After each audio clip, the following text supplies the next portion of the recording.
Hi everyone, let's pick some common English mistakes so you can sound more natural. Mistakes and correction. Mistake number 1. Don't say, I didn't went. Instead say, I didn't go.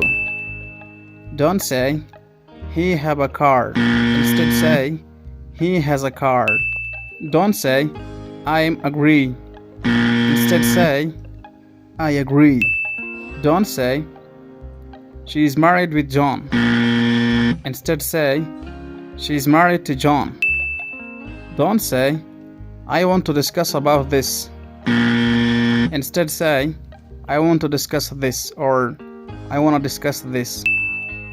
Don't say, she didn't call me. Instead say, she didn't call me. Don't say, I'm looking forward to meet you. Instead say, I'm looking forward to meeting you. Don't say, he is good in English. Instead say, he is good at English. Don't say, I prefer coffee than tea. Instead say, I prefer coffee to tea. Don't say, let's discuss about the plan. Instead say, let's discuss the plan. Did you make any of these mistakes before? Let me know in the comment below and don't forget to follow for more. Thank you so much for watching.